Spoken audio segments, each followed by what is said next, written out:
começar, a pauta não podia ser diferente, né? SEO para conteúdo e AT. Rafa, eu vou começar com você, porque eu acho que, assim, não tem como falar de SEO e conteúdo e não falar de Rafael Reis.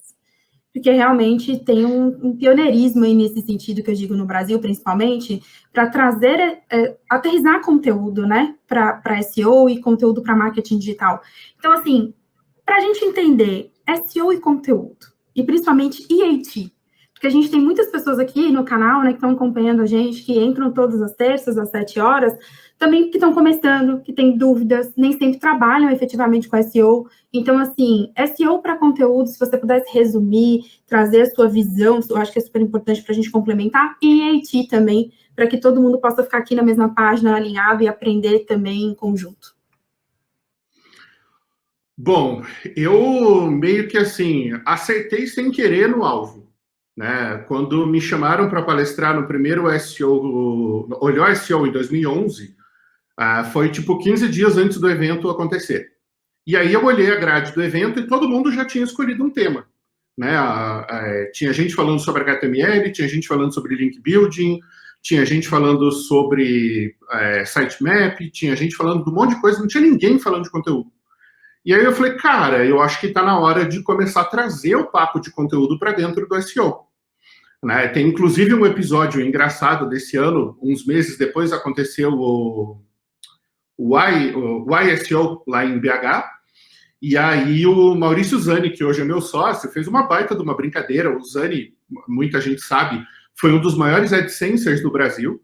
Né? O cara chegou a fazer $4 mil de AdSense em uma hora, no lançamento de um carro da Fiat. Ele ranqueou em cima da Fiat. A Fiat meteu uma propaganda lá no Fantástico e ele ranqueou para aquilo. Então, assim, o cara era um monstro. Ele falou, conteúdo é 300 palavras, 2 imagens e já era. Né? E aí o pessoal, nossa, não sei o quê. Aí virou uma polêmica essa história. Né? Só que, assim, o fundamento, aquilo que os caras do próprio Google sempre falaram para a gente, né? E a gente ouvia isso com o sotaque português do Pedro Dias, né? Faça conteúdo de qualidade, faça conteúdo de qualidade. Né? E aí eu resolvi investigar o que era o tal do conteúdo de qualidade. Então, você só vai construir algum tipo de reputação e ganhar os links orgânicos, né? Isso aí tem muita polêmica na comunidade, se você tiver um conteúdo realmente bom. E aí, quando começou esse papo de EAT, eu lembro que isso demorou muito tempo para chegar no Brasil.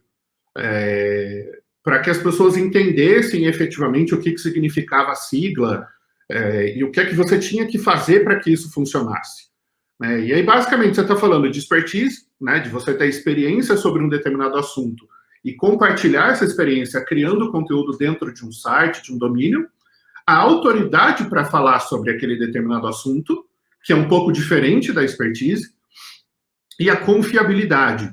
E a confiabilidade está muito ligada, tem gente que não entende esse processo, com o link building, né? Com quem que também é autoridade nesse assunto, também tem expertise nesse assunto, está referenciando você.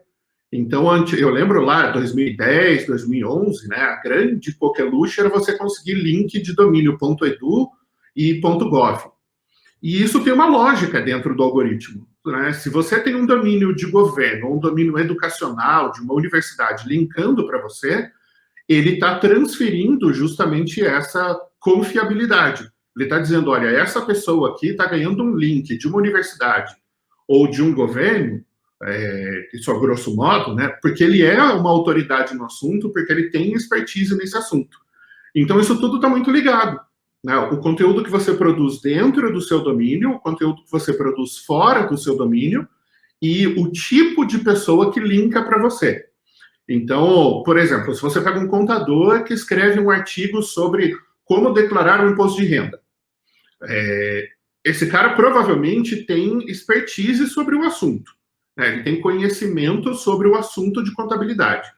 Agora, como é que o Google vai determinar se o conteúdo dele é mais... sei lá, é mais confiável, é mais interessante, é melhor do que outros conteúdos. Aí entra o segundo aspecto, que é a autoridade. Então, esse cara já recebeu links, já recebeu menções, ele é citado no Google Scholar, por exemplo, ele tem muitos seguidores em alguma rede social, ele tem muitos sinais sociais, ou seja, as pessoas usam hashtag com o nome dele, marcam a roupa, linkam ele de outros perfis da área. E aí, por fim, a questão da confiabilidade. Essa informação que ele divulgou, ela foi compartilhada em outros sites, né? Ela foi citada em outros lugares. Então, se, por exemplo, o Conselho, eu nem sei se esse órgão existe, tá? Estou citando como exemplo. O Conselho Federal de Contabilidade cita o artigo dessa pessoa e bota um link. Pô, você tem um site que é .org, linkando para um site de um determinado contador. Aquilo vai transferir confiança e vai ajudar em todos os sinais, né, em todos os indicadores que contribuem para o tal do IAT, né, para você determinar a experiência, a autoridade e a confiabilidade daquele conteúdo. E tudo isso você só vai conseguir fazer se você for bom em colocar conteúdo para fora, né? Se você puder colocar em texto, colocar em algum formato de conteúdo, mas o Google ainda é bem burro em relação a isso, então vamos falar basicamente de texto, né? Se você for capaz de externalizar esse conteúdo de forma que as pessoas entendam, citem e linkem. Então, tudo vai passar, no fim das contas, pela qualidade do conteúdo que você produz, sendo reconhecida por outras fontes. Quanto mais outras fontes, que o Google também entende como confiáveis, confiarem em você, maior a reputação que o seu conteúdo vai ganhar. Alguém quer complementar alguma coisa sobre essa explicação? Porque, assim, super completa, e eu acho que desmistifica bastante, né? Porque a gente sempre fica nessa dúvida, né? Todo mundo começou a ouvir. E, assim, é aquela questão, tá em pauta, tá em voga, todo mundo fica falando sobre, só que a gente não consegue entender o óbvio, né? Os itens básicos. Eu acho que sempre esteve aí, né? Eu tive ali na YoshCon de 2019 e o Yoshi, ele falou assim... porque conteúdo, o que você pode dizer sobre conteúdo ou sobre SEO para 2020? Ele, conteúdo de qualidade, qualidade, qualidade. E exatamente o ponto do que é qualidade, né? De como definir essa qualidade, etc. Mais algum ponto? Vocês queiram complementar sobre EAT? Abram o microfone e fiquem à vontade para a gente passar aí para as próximas perguntas, porque tem bastante coisa aí com esse fórum aqui que está maravilhoso. Eu acho que quando a gente começa a pensar nessa estrutura de conteúdo, muita gente fala que o SEO muda todo dia. Muda algumas coisas, mas quando você faz um conteúdo atemporal, ele fica por anos. E se você bola uma estratégia sólida de SEO, pensando naquilo que o teu usuário precisa, você não precisa criar uma estratégia nova a cada ano. Você não precisa criar uma estratégia nova a cada 6 meses. Vai com ela que com certeza ela vai te dar frutos. Eu acho que hoje eu não faço o mesmo SEO que eu fazia em 2012, porque de fato muitas coisas mudaram, tivemos muitas coisas de algoritmo. Mas parte do meu pensamento ainda é o mesmo, tipo, o que o meu usuário quer e o que ele precisa e como eu posso suprir isso. Uma vez que você respondeu essas 3 perguntas, você já está meio caminho de fazer uma boa página.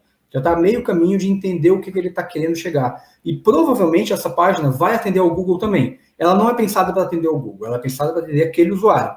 Então, eu acho que pensar na estratégia sólida de conteúdo, ela acaba sendo atemporal. E muitas vezes as pessoas acabam se perdendo, como o Rafael falou aí, sobre a quantidade de links, a autoridade, e aí as pessoas entendem assim, vou fazer link build porque isso é melhor do que o conteúdo. Só que elas esqueceram que ele só validou aqueles links porque já tinha um conteúdo estruturado por trás. Então, eu acredito, particularmente, que só o link build não resolve o processo. Ele pode até ser uma parte interessante, uma parte relevante, mas eu acho que a base de conteúdo acaba dando mais força para esse tipo de link que você vai conquistar naturalmente. Cara, eu concordo muito. Perfeito. O Martin falou e com o Rafael também. Eu acho que só adicionando é uma coisa que até a gente já comentou em outra live, mas acho que, como a gente está falando de EAT, eu acho que vale a pena falar de novo, que especificamente para esse assunto, o Google, de novo, tem muita documentação que pode ajudar com isso. E o próprio, né, o próprio Quality Raters Guideline, as diretrizes, né, de avaliação do site, que é o documento do Google, ele cita diversas vezes sobre EAT e explica muito bem o que é isso lá. Então, quando gerar essa dúvida de tipo, tudo bem, eu estou falando de qualidade, mas o que é qualidade mesmo, né? Será que tem mais peso nisso ou naquilo? Cara, a própria documentação está lá. invista um tempinho lendo esse documento, que vai te tirar muita dúvida sobre EAT especificamente. Então, só reforçando que esse documento é bem, bem importante. E só um complemento, o EAT, ele fala de expertise primeiro. Então, você tem que primeiro mostrar que você entende. Você não mostra que você entende criando um link para uma página em branco. Isso não mostra expertise nenhuma. Então, primeiro você cria a base, mostra a tua expertise, e a partir dali você mostra a autoridade, a confiança. Mas eu acho que tudo parte dessa base inicial. E uma coisa que entra muito nesse jogo aí são os sinais de uso também, os sinais de consumo. Então, assim, vou citar um case nominalmente aqui, porque eu acho que fica mais fácil exemplificar. A gente já atende Leroy Merlin há 3 anos, fazendo conteúdo para o e-commerce e fazendo conteúdo para o que eles... É tipo um blog, que é a área de dicas deles. E aí a gente escreveu um conteúdo que foi direcionado para o site da MRV, que é uma construtora. E o conteúdo era alguma coisa na linha de como decorar um apartamento pequeno. Aí pensa na persona e pensa no search intent, né, na intenção de busca. Qual que é a persona de quem compra um apartamento MRV? É alguém que mora em um apartamento pequeno. Né? Tecnicamente é um apertamento. Né? É bem justinho. E aí a gente criou um conteúdo escolhendo itens que a Leroy vende e que você pode usar para decorar um apartamento pequeno. Qual foi o feedback que a Leroy teve da equipe da MRV? Foi o 5º texto mais lido do blog da MRV. Por quê? Porque foi um conteúdo escrito para uma determinada intenção de busca, como decorar um apartamento pequeno, com o entendimento da persona que estava ali naquele caso. Então, a persona de MRV sabe que é um apartamento pequeno, né, e ela está disposta àquilo porque é o primeiro imóvel e por aí vai. E fazia todo sentido a Leroy falar sobre decoração, porque você vai na Leroy para comprar uma série de coisas que você usa para decorar. Então, era uma colaboração entre as duas marcas que tem total contexto para o usuário. Então, você tem expertise para falar do assunto, tanto por parte da Leroy quanto por parte da MRV. Você tem a autoridade da Leroy ao falar sobre decoração, e você tem a confiabilidade de ter uma marca com alta credibilidade. Aí, o que o Google mede em cima disso? Quando alguém vai lá no Google e busca, por exemplo, como decorar um apartamento pequeno, vamos supor que o blog da MRV ranqueou para isso, e o usuário clica naquilo. E ele vai ficar alguns minutos lendo aquele texto. Então, se ele ficou mais tempo antes de voltar para a SERP, isso é um indicativo de qualidade. Se ele foi para outras páginas e não voltou para a SERP, isso também é um indicativo de qualidade. Se por acaso alguém gerou um link para esse texto, aí depois de 15 dias outra pessoa gerou um link, depois outra pessoa gerou um link, e aí você tem trechos diferentes daquele conteúdo sendo linkados a partir de sites diferentes, você tem a validação interna de uso e você tem a validação externa de consumo.